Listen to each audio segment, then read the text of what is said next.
Magic the Gathering sealed product continues to plummet in price. These toxic assets are being unloaded in droves by players looking to move out of that market space and find a safer haven for their cash.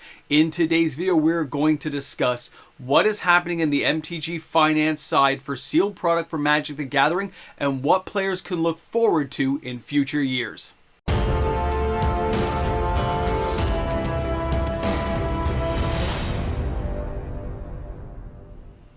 Is Magic the Gathering sealed product worth collecting anymore? It's a big question. And like most collectibles, Magic the Gathering MTG finance has gone through a radical shift. Welcome back, everyone. MTG Moxman here. Thanks again for hanging out with me on my channel today. A reminder that if you enjoyed today's content, like and subscribe to the channel, turn on your notification bell, new content on this channel each and every day. MTG Finance, guys, has gone through a lot of changes in the last couple of years. As new products get added and other products die off, the collectible space, it continues to shift. But the one thing that has really gone from the market space for MTG Finance is a lot of speculation. At the end of the boom, when money started to run out, and things and interest rates started to go up, and the economy got a little bit tougher to deal with, a lot of the speculators couldn't flip the products at the new and inflated prices that they were trying to get. What happened was these cards pre-2020, these boxes, had a certain value point that got pushed and pushed and pushed. Other content creators, a lot of us believed that this market would continue to shift upward for a very long period of time. And it didn't. We're wrong. It crashed. Everything is crashing and continues to fall. But unlike other collectible market spaces, the drops are not as radical as some of those market spaces. But there is a floor and there's definitely a ceiling that can be found now inside MTG Finance. The actions of Wizards of the Coast has really driven players who were uncertain to flee the market. Speculators gone, people who weren't really sure if they wanted to keep collecting this game, paying those larger sums of money to buy the cards, they've all left. But when you look at the sealed boxes, the floor for these boxes does seem to hold. I will share with you later in the video a whole bunch of sales figures, some boxes, some stuff going on, but I want you to look at those overall prices and some of the things I see selling on eBay, the actual completed sales, and you'll see it looks like as prices recede, the falling knife has players buying these boxes, but they are buying at a lesser rate. As the new price, the new adjusted price for these products gets established. It's not that Magic isn't collectible anymore. It just isn't going to command the high prices. It's not that some of these boxes aren't rare and will demand more than others. But you may not get $30,000, $40,000, $50,000 for that box of Revised or that box of Legends. You're not going to get $200,000 for your box of Arabian Nights. Yes, there may still be a market for that somewhere, but it is going to be very few and far between, and most players will never consider buying those types of articles anymore. Those pieces of Magic history are likely to remain with their current owner unless there's a massive slash in price, and at that point, another nostalgic player could step into that market space. But what about new boxes? What about things like Zendikar Rising? You can still find them. They're at my local LGS right now for $130. Remember, they have a box topper. You have a chance in those boxes to get a full art, cool looking fetch land. There's some good choices in there, but that entire box is only going for $130 because don't forget, Wizards of the Coast, they rose to the occasion. During this really heavy speculative period of Magic the Gathering for MTG Finance sealed products, that's a mouthful, I'm not going to say that anymore, but as it went along, Wizards rose to the occasion and kept printing boxes and kept printing and kept printing. It goes on and on. You guys get where I'm going. We're a hamster on a wheel. We're just going round and round.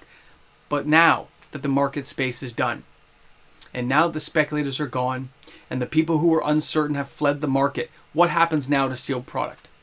What happens to what's out there? I'm not going to lie and say it's not sitting in some people's back rooms. I'm not going to say it's not sitting in a closet somewhere. But does that make it any less collectible? I'd argue no. Just because it's not worth a lot of money doesn't mean it's not collectible. It can still be collectible to the person who deems it worth collecting. Will it command as high a price? No, it's not going to. If you think you're going to get rich, like I used to think, like, hey, I was buying these boxes for a different reason. I was buying them because I wanted to draft with friends, but then I just kept buying more boxes and more boxes and more boxes and more boxes until I have the current collection I have now. But that doesn't mean they're not collectible. It just means I'm not going to get rich doing it. They're still sealed pieces of Magic history. Proud to own them. Awesome. And every year they get a little bit older, a little bit more nostalgic to me. And other players may or may not feel the same way. But that doesn't make it any less collectible to the player who wants to buy them. People buy, collect sets of Magic the Gathering. I got sets of the Dark for the 20K party, right? Those sets may or may not have value, but they're still collectible. They're still pieces of Magic history. And there will always probably be somebody, as the years go by, to collect these beautiful pieces of Magic history. But now that the speculators are gone, and the people who are driving up the prices are gone, what does that mean for Magic the Gathering sealed product going forward? Does that mean that the historic kind of term that somebody like Rudy at Alpha Investments would use, saying this is the mutual fund box, these are the mutual funds, they never drop below their floor value? You're probably right. You're probably right, because most people who can afford to buy one of these boxes for $100 back then will not let it go for less, because that's what they paid. So yeah, there's kind of a floor. There's only so low somebody's willing to go. Unless these end up, when somebody passes away and they end up at a garage sale or an estate sale of some kind, and somebody doesn't recognize the value, sure, things could happen later on. But I'm not expecting a Zendikar Rising box to go to $300, $400, $500. I used to really think that was going to happen. Now, yes, I think it'll gain some value. Yes, I think it'll slowly go up as other players have that nostalgic period where they say, I remember buying those boxes. I remember going to that pre-release. But it'll only go so far. Because without the fuel of speculation saying these boxes are going to climb to new higher heights, you're left with this floor price with a little bit of inflation added on. And you still have to store it and take care of it. So yes, there'll be some value, but not nearly what a lot of players assumed was going to be there, including myself. I've got to include myself in this because there was a while there where the box price were going up so much, I was thinking this is going to be something else. And now when reality sets in, and you see the MTG finance world changing, and you see people buying less and less boxes to store, to hold, to keep, that again is a shift in mentality for players because box prices are going up. And sooner or later, Wizards of the Coast will have to deal with that shift in that environment. In the fact that people aren't buying sealed boxes like they used to. So they will do that by raising prices, trying to drive specialty products to catch up with that missing revenue. But sooner or later, that will fail. And things will kind of come back down. And there'll be kind of like a dark ages again for Magic where things will be really low. But that doesn't mean that there won't be a stray box that goes up shooting in value like Dominaria 2018, underprinted for the most part. By today's standards, it was underprinted, but by something like Alliances, it was still a massive amount of print run. But we don't know what the next 20 years will bring, do we? We don't know what these spaces of cardboard are going to look like. But I can tell you this, they are collectible. They are going to hold value. They are going to be worth something to somebody, but just not the value that the speculators were pushing into the market. Because if I go and I show you the slides, which I'm not sure if I'm going to have time to do it in the video, we'll have to see. I may put something at the end, but when you look at it, I can go on right now, and you can go on eBay, and you look up Revised. You find a sealed box of Revised for $27,000. I remember them being $2,000. So is it worth $27,000? Well, no boxes have sold. So it's not worth $27,000. It's worth what somebody's willing to pay, and nobody's found that market space. But Alliances, which used to be as high as $8,000, one sold for $2,300. Again, look up eBay completed sales, Alliances, booster box, you'll see it. These are the boxes I'd recorded and took photos of. How about Kaladesh going for $650 a box, but it's still selling for $400 a box? Interesting, right? There's still people buying the boxes. Maybe not in a great speedy quantity, but there is a market for them. Amonkhet used to be a $99 box. Then it went up to like $400 and change. and now it's down to like 210, 220 US, right? Look how the prices shift. By the way, that 400 price, that was Canadian dollars for the Kaladesh. I apologize for my US viewers. You just got to knock off like 35%. You'll get the US price. But that's roughly what these things were selling for. You look at Fallen Empires. There were some boxes that sold for $400 Canadian. Now they're back up to 600 and change with bidding still going on for people to buy Fallen Empires. There is a market. There are people who want to buy them. There are people who want to collect them, to say that they own that kind of just beautiful piece of Magic history. But it's not going to be the price as it was. As shocking as that is for some people to hear, it's not going to be. I can take my box of Urza's Destiny, which at one point reached like $10,000, and now it's selling for $4, $5, which means I would get like 2 or 3 from a store, maybe sell it privately for like $500-600 off and send, for $3,500. There's value there, absolutely, but not the value that a lot of people thought was going to be there. And that's why the speculators are gone, because the wool got pulled away from everyone's eyes and we see the market space for what it is. It has to be organic growth. It cannot be speculator fueled and collapse. The natural growth of the collectible play space for Magic the Gathering took a very long time.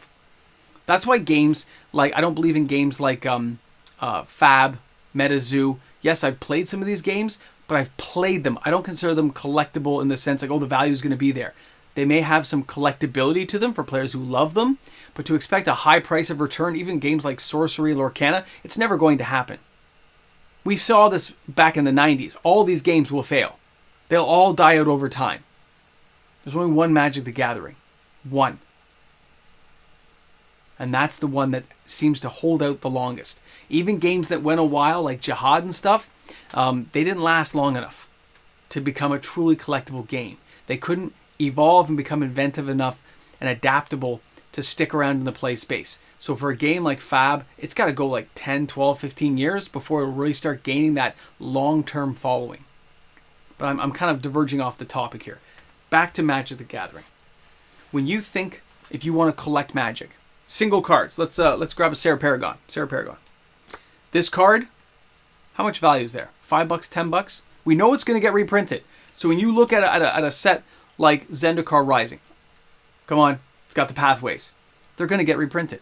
It's got fetch lands. Fetch lands will be reprinted. But that sealed box is still unique. It's a moment in Magic history. It is that moment when you play a draft that you're going to have to take those 6 packs and build something creative and constructive with it. And that will be an epic experience for somebody down the road. Are they going to pay $500, $600, $700 for that box? Nope. But they may pay $200, $250, depending on inflation and how the years go by and treat these products. There will be value there, but not what players expect. And remember this. It's collectible if you think it's collectible. There's people out there still collecting Beanie Babies. There's people still get Pogs. People still collect all kinds of stuff. Silver spoons still. Doesn't mean it has a lot of dollar value, but that doesn't mean it's not collectible. Love to play the game. Always have fun doing it. And if there's cards you've always wanted, if there's boxes you've always hoped to get, anything sealed or not sealed that you've always enjoyed, don't let somebody tell you it's not. Do what you think is the right thing to do. Collect what you love to collect and stay within a budget that you can afford to play in that space. Like, you can't go out and put things on a credit card. You know what I'm talking about. Any questions, any comments, any concerns? Yes, I know we didn't do the slides, but you guys get my gist. Thanks a lot for hanging out with me on the channel today. I hope you guys enjoyed the video. MTG Finance is definitely changing, but there's still value there. There's still collectability. It's just different. Thanks a lot, guys. Don't forget, bring a friend to Magic. We'll see you guys all tomorrow. Hey guys, a big shout out and thank you to the fantastic patrons of the channel, the supporters who let this content be made each and every day. Without that continued support, we wouldn't exist. So a special thank you and shout out to all my patrons. You guys rock. Welcome back to the Ramble Jamble. We're going to open our Necronomicons to page 169. And it says right here, greed, speculation, loss of your soul for cash. Need I go further? It's a good book. Guys, welcome back to the Ramble Jamble. Yeah, Does anyone really care if speculators got hurt jumping into this market and it didn't work out for them? No. The prices are coming back down to where they should be. Which means anyone who wants to get their hands on these cards, you just got to wait. Yes, some of these cards will have floor prices. Some of these sealed boxes will have floor prices. But I look back and say, oh, I got that box of Ice Age for $175. It's probably should be no more than $300. There's still lots of boxes out there. Right? Let the prices fall. If you're a collector, you just want to buy a box at a good price that you've always wanted. For anything sealed. It doesn't matter to a collector. It matters to speculators. And yes, collectors are happy when their collections go up in value. Absolutely. In case you need cash, it is always good to know. But it's not the be-all, end-all of why we started collecting. So really, yeah, let the Soul Possession continue. Remember Soul Calibur? I'm totally off topic now. Soul Calibur from like, what was that, Dreamcast? Man, I played that so much. I love that game. That was so good. Remember the fighting games like Street Fighter and stuff? You guys remember.